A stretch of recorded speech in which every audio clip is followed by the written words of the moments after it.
Evangelho de João, capítulo 17, estaremos lendo o último versículo, versículo 26. Amém? Diz assim a palavra do Senhor: Eu lhes fiz conhecer o teu nome, e ainda farei conhecer, a fim de que o amor com que me amaste esteja neles, e eu neles esteja. Amém?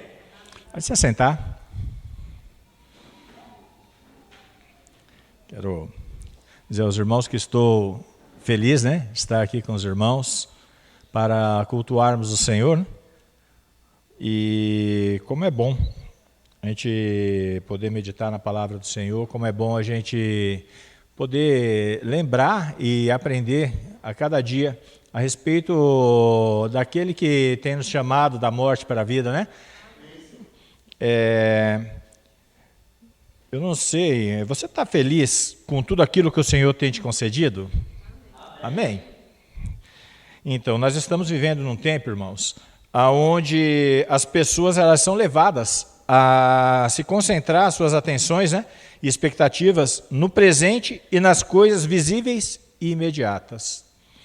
E isso tem sido a realidade dos nossos tempos, Essa é uma tendência natural do homem caído, mas o sistema que tem regido esse mundo, ele tem aguçado ainda mais os olhos dos homens para essas coisas, E ele tem aguçado ainda mais também o desejo, tornando esses homens gananciosos e insatisfeitos com aquilo que possuem.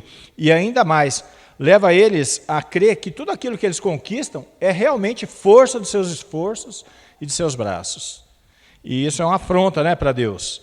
Mas pior ainda do que isso, é que nós temos visto que as igrejas que são responsáveis, por mostrar a verdade para o homem, muitas vezes elas têm aderido a esse discurso.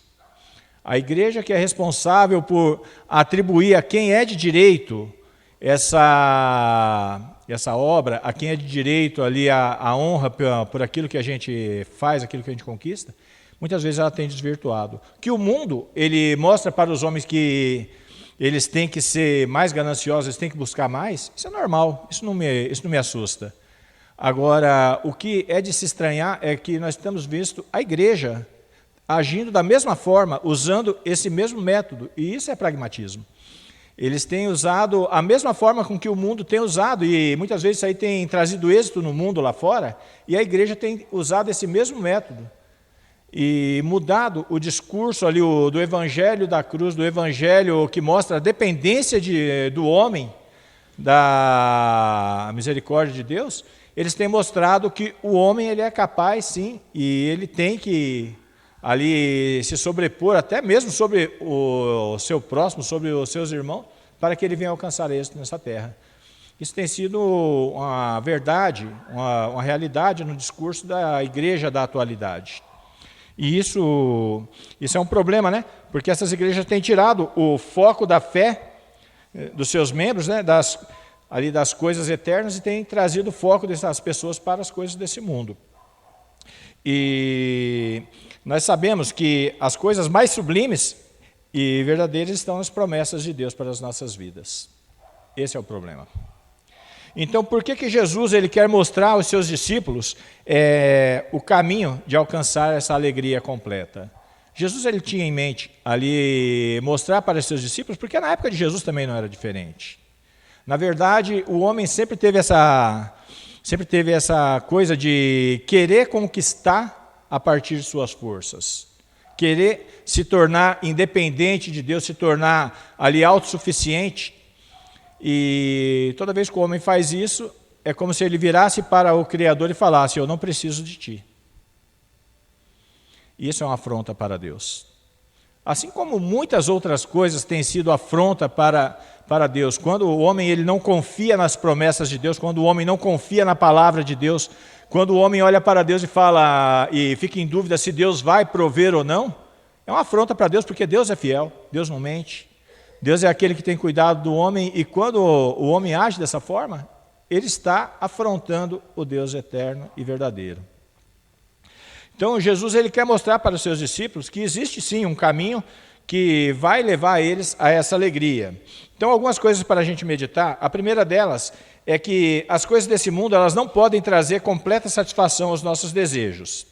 Eclesiastes 3, verso 11 diz: tudo fez formoso em seu tempo, também pôs na mente do homem a ideia de eternidade, se bem que este não possa descobrir a obra que Deus fez desde o princípio até o fim.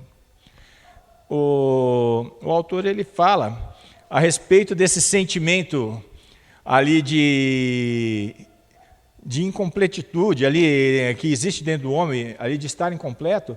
Isso é Deus que coloca, justamente porque o homem ele é feito à imagem e semelhança de Deus, e o homem caído, agora ele se encontra incompleto. O homem precisa de Deus.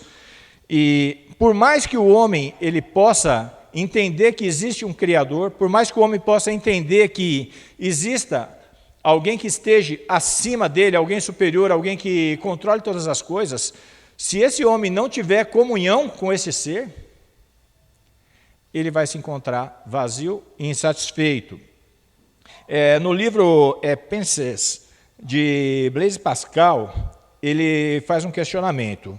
Ele diz: o que é então que esse desejo e essa incapacidade nos proclamam, mas que houve uma vez no homem uma verdadeira felicidade, da qual agora resta a ele apenas a marca e o traço vazio, e ele em vão tenta preencher de todo o seu entorno, buscando de coisas ausentes a ajuda que ele não obtém nas coisas presentes? E ele responde: mas estes são todos inadequados, porque o infinito abismo só pode ser preenchido por um objeto infinito e imutável, isto é, somente pelo próprio Deus. O Blaise Pascal, ele, além das muitas ocupações que ele teve, dos muitos feitos dele, né, ele também foi teólogo. E, assim, o homem que ele conhece, que ele busca o conhecimento de Deus, ele vai chegar à conclusão de que se o homem não estiver na presença de Deus, o homem é incompleto. Por mais que ele tenha, por mais que ele possua, se o homem não estiver em comunhão plena com Deus, lhe falta tudo. Esse tem sido o problema da maioria dos ensinamentos cristãos da atualidade, porque eles tentam conciliar as coisas desse mundo com o Deus eterno. Apesar de Deus ser criador de todas as coisas, nós sabemos que é, e que toda a criação ela possui ali traços e conhecimento e sabedoria do Deus eterno, essas coisas não podem substituir ali a presença de Deus em nossas vidas. É por isso que todas essas coisas, elas têm, por mais que a gente possua, a gente sempre vai ter essa falta em nós. Por quê? Porque as coisas criadas pelo Deus eterno, elas não podem o substituir. E por isso que nós temos visto, né, que tantas pessoas, elas têm buscado essas coisas, por isso que o homem vive insatisfeito. Ele pensa que quando ele comprar a sua casa, ele vai ser feliz. E quando ele compra essa casa, ele vai ver que não é aquilo. Aí eu quero carro, eu quero viagem, eu quero tantas coisas. E nós temos vivido numa época onde os homens eles estão à procura da posse, das realizações, e por mais que eles façam, eles sempre se deparam com o mesmo sentimento: está faltando alguma coisa.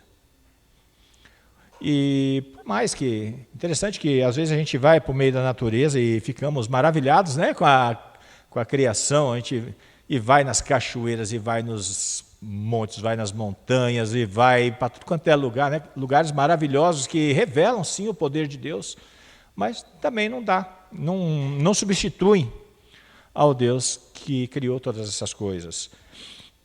Seria muita inocência do homem achar que, porque ele possui ali coisas que o Deus eterno criou, essas coisas vão substituir o Deus eterno. Porque aquele que criou as coisas é maior do que as coisas que ele criou. E muitas vezes isso não tem chegado ao entendimento e ao coração dos homens.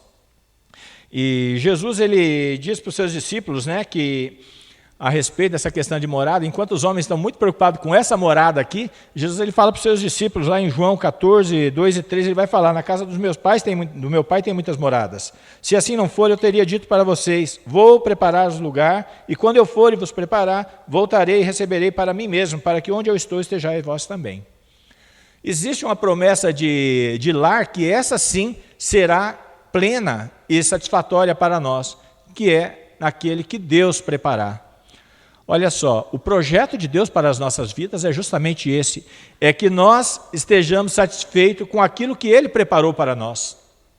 Tudo aquilo que nós buscamos pelas nossas forças, tudo aquilo que nós buscamos que não é o projeto de Deus para as nossas vidas, vai nos tornarmos infelizes e incompletos.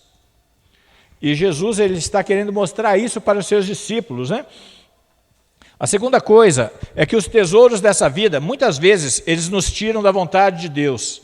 A posse dessas coisas dessa terra, muitas vezes, elas podem se tornar um poderoso inimigo ali do cristão, né? Porque a vontade de Deus para os seus servos é que a alegria e o contentamento, elas venham de Deus. A vontade de Deus é que a nossa alegria ela venha dele. E não dessas coisas. E algo que eu tenho visto no decorrer da minha caminhada cristã, né, é que muitos cristãos, eles se mostraram fiéis a Deus durante um tempo. Eles se mostraram ali dependentes, eles buscaram a face do Senhor, enquanto eles almejavam alcançar alguma coisa.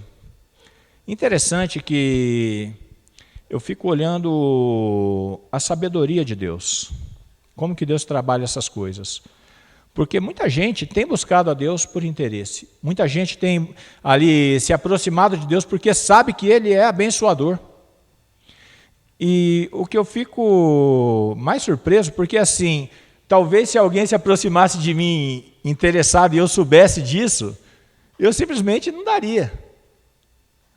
Mas você já viu que com Deus, mesmo assim, muitas pessoas têm buscado a Deus e se colocam e ora e chora e faz campanha, e Deus, Ele concede bênçãos, Deus abençoa a vida de muitas pessoas.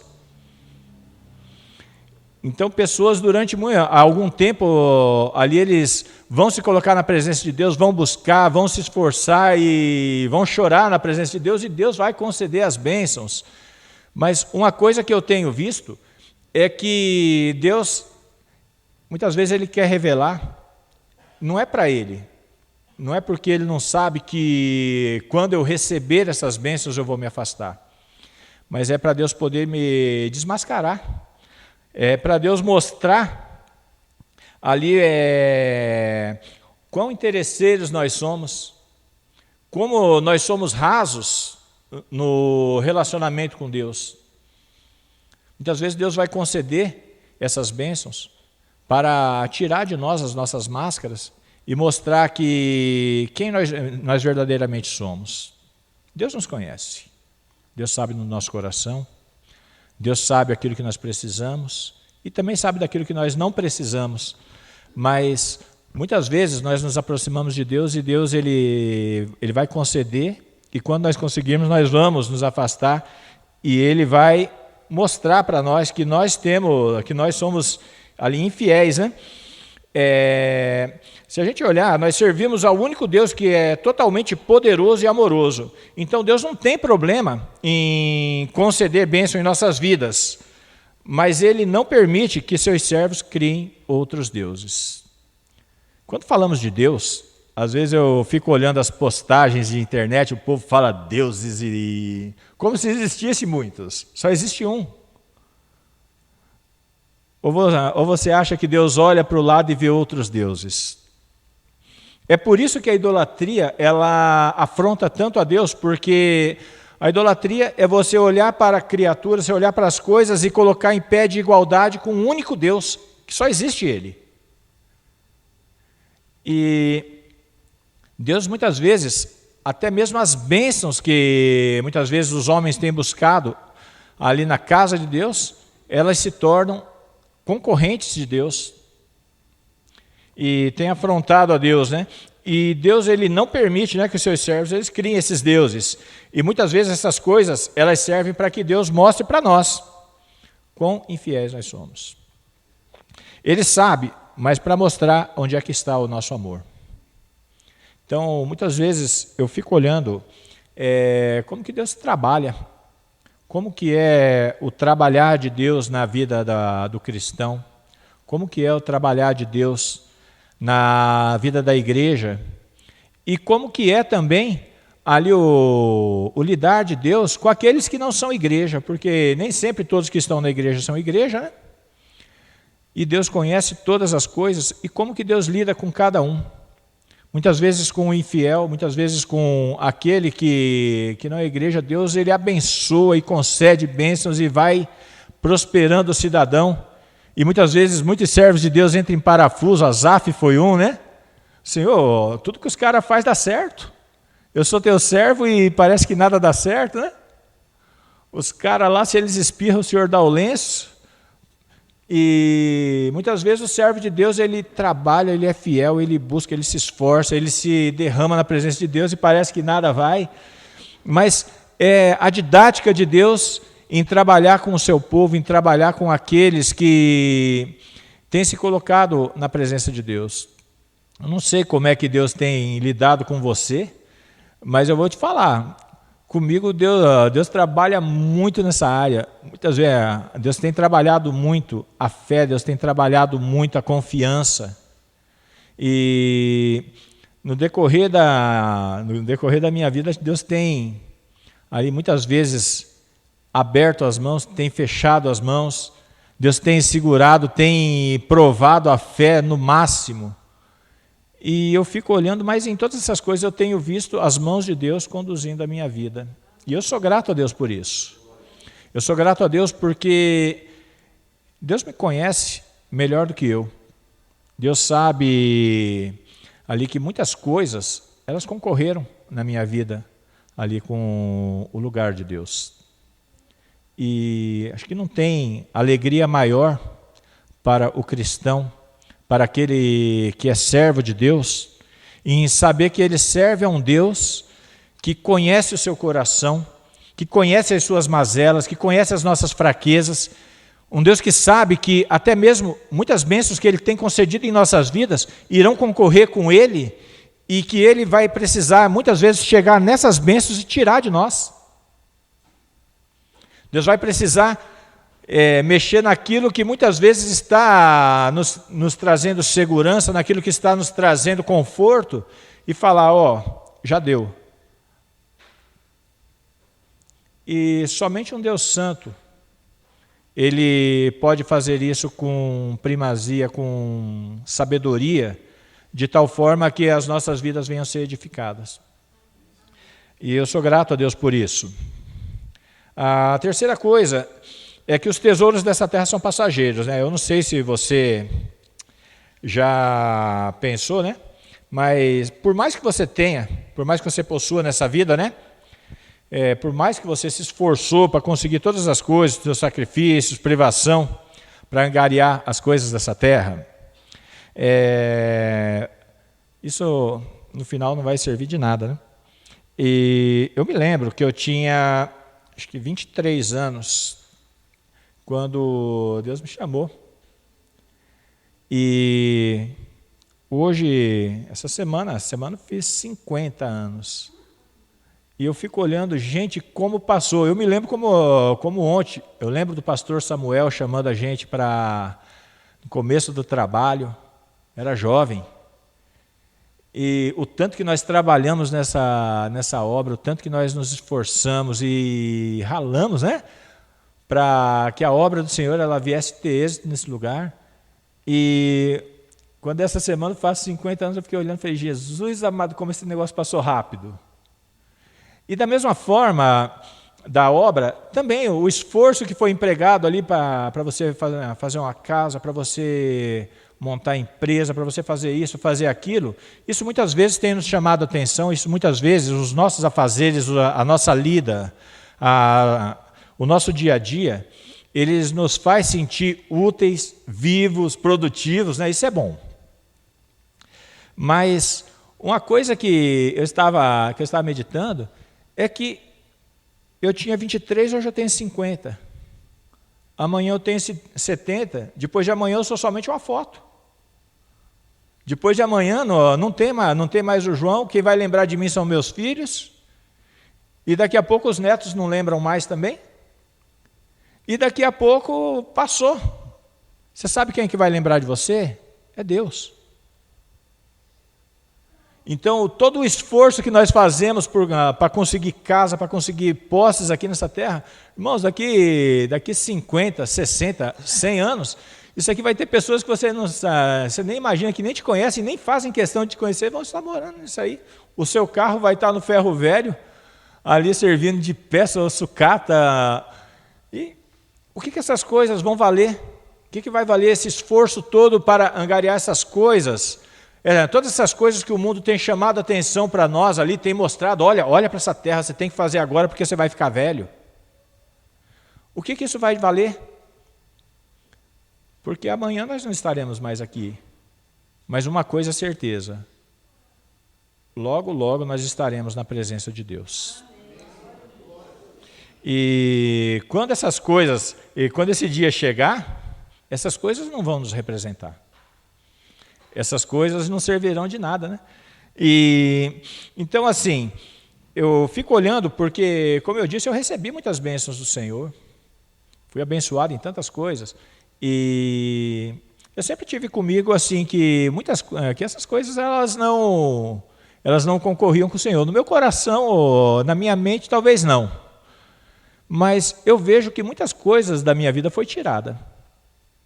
Muitas coisas que eu tinha por valiosas, por preciosas na minha vida, Deus foi tirando. E isso serviu para mostrar para mim que muitas vezes eu não estava sendo verdadeiro com Deus. Muitas vezes o meu discurso, ele estava da boca para fora, mas o meu coração estava preso em algumas coisas aqui. E Deus não aceita isso de seus servos. Irmão, se Deus te chamou para a salvação, se Deus te chamou para a família dele, a notícia que eu tenho é que ele vai trabalhar na sua vida. E se tiver alguma coisa que concorre na sua vida, ali Deus vai tirar.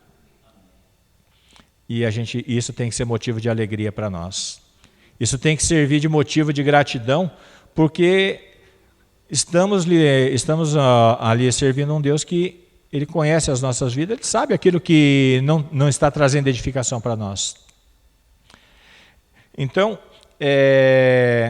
eu fico olhando essa oração de Jesus, ali quando Jesus ele está orando aqui em João 17, nesse último versículo que ele diz, eu fiz-lhes conhecer o seu nome, e ainda farei conhecer, a fim de que o amor com que me amasse esteja neles e neles eu esteja. Eu fico olhando,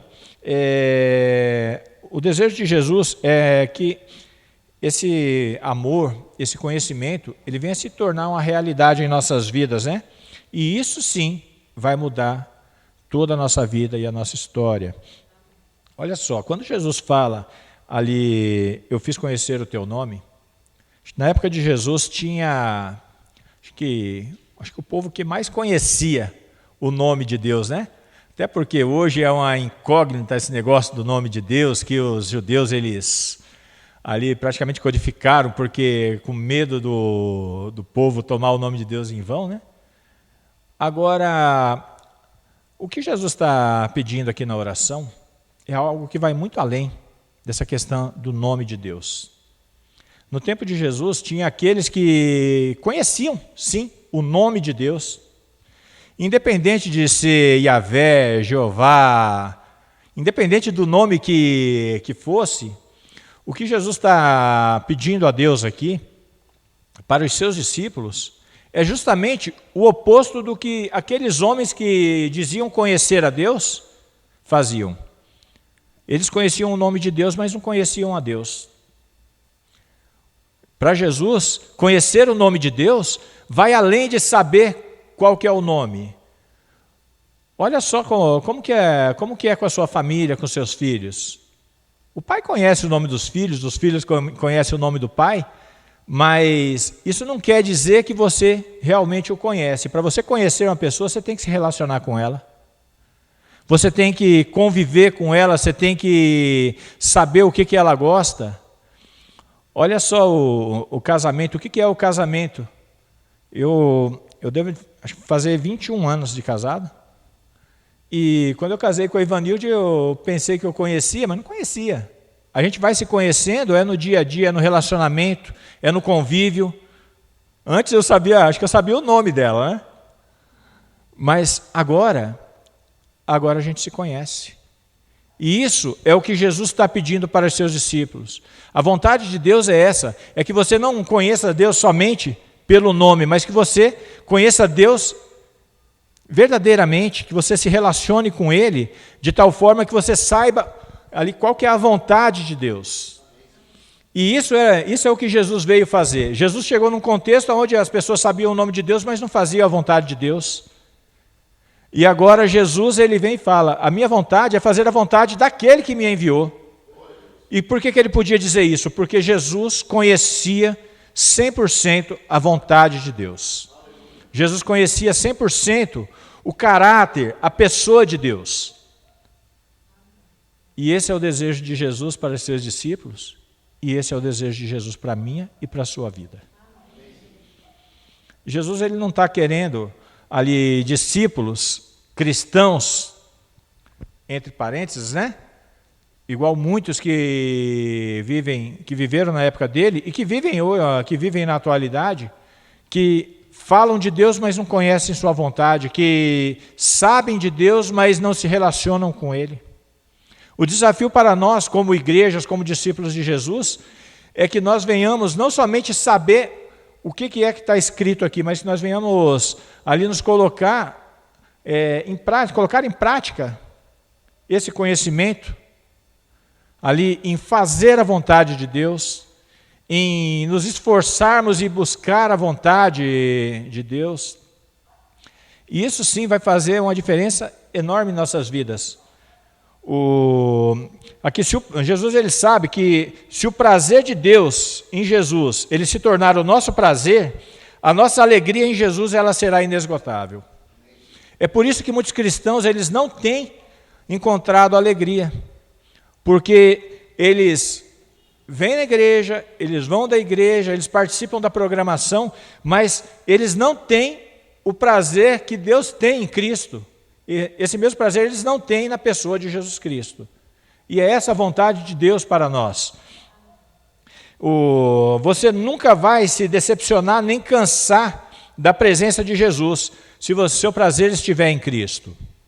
Nenhum tesouro desse mundo ele vai se tornar maior do que o Filho de Deus nessa vida. Olha só a profundidade da oração de Jesus. Você já parou para pensar? Já prestou atenção nas suas orações? Quanto tempo você pede? E quanto tempo você dedica ali para você? Venha a nós, venha a nós, venha a nós, venha a nós. E vosso reino, nada. Você já prestou atenção como que é difícil você orar e ser grato, né, irmã Marina? Você orar e ser grato. Falar, Senhor, eu te agradeço por causa da obra de Jesus na cruz pela minha vida. E reconheço que eu não merecia. Mas isso é misericórdia de Deus. Então, o que tem acontecido? Pessoas ingratas do nosso tempo, muitas vezes eles estão infelizes, incompletos, justamente por isso, porque eles não têm esse prazer que Deus tinha em Jesus. Quando Deus olha para Jesus ali no Rio Jordão, ele fala, esse é meu filho amado em quem eu tenho prazer. A vontade de Deus para nós é essa, que nós tenhamos esse mesmo prazer em Jesus. Porque quando o nosso prazer em Jesus ele for o mesmo que Deus tem na pessoa de Cristo, não terá nada que vai tomar o lugar de Deus em nossas vidas. Independente daquilo que Deus te conceda. Pode ser um castelo, ou pode ser um casebre. Pode ser um carro de última geração, ou pode ser uma bicicleta. Nada vai concorrer com Deus em sua vida. Nós iremos conseguir desfrutar também desse tesouro inesgotável, e as nossas fraquezas elas nunca vão nos afastar da sua presença. Nós teremos em Jesus o mesmo prazer que Deus Pai tem em seu Filho. Olha só, como eu disse, muitas coisas elas nos tiram da presença de Deus, inclusive bênçãos. E aqui é que está, se Jesus ele se tornar o nosso tesouro, irmãos, nada vai nos afastar. Não vai ter nada que vai substituir a comunhão de Cristo, a comunhão com Cristo, a comunhão com Deus em nossas vidas. Não vai ter dia que você vai chegar em casa e falar, rapaz, eu estou cansado.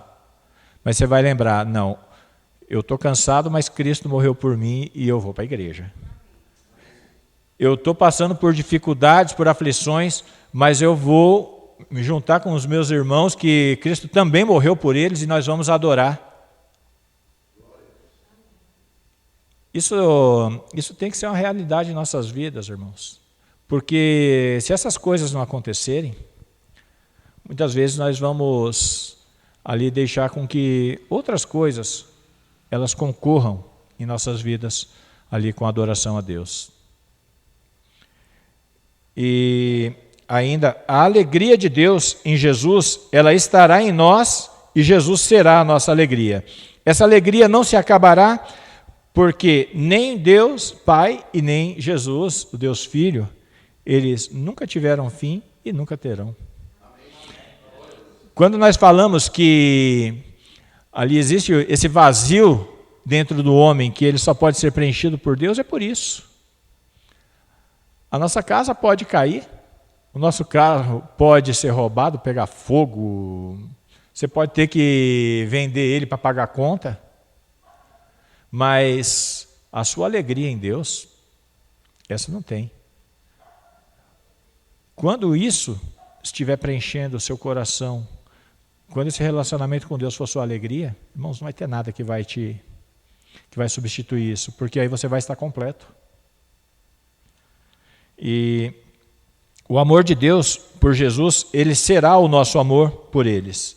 Então, o nosso amor por eles nunca se acabará e nada vai ocupar o lugar deles em nossas vidas. Essa é a oração de Jesus por nós.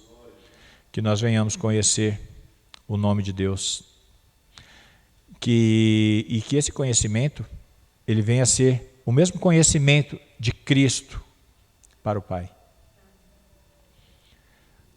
Olha a profundidade da oração de Jesus pela sua vida. Olha a prioridade que Cristo coloca ali das coisas na vida dos seus servos, dos seus discípulos, dos cristãos. A prioridade de Cristo é que nós venhamos conhecer a Deus, que nós venhamos buscar relacionamento a cada dia com aquele que nos salvou.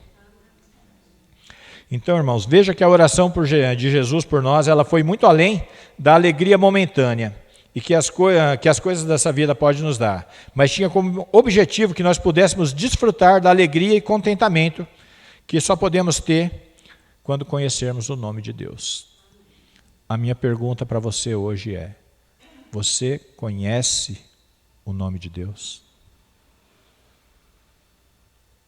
Ou você sabe quem que Ele é?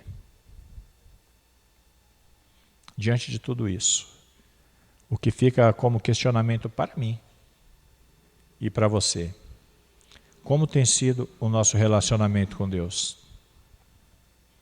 O que tem nos motivado a buscar a face dEle? Como têm sido as nossas orações? Elas têm buscado essa vontade de Cristo para as nossas vidas, ou ela tem buscado os nossos interesses? Que Deus, em sua infinita misericórdia, Ele venha trabalhar na minha vida e na sua. A minha oração para nós como igreja hoje é essa: é que Deus, Ele trabalhe a cada dia em nossas vidas, para que nós venhamos conhecer, mas aquele conhecer de Cristo em relação a Deus.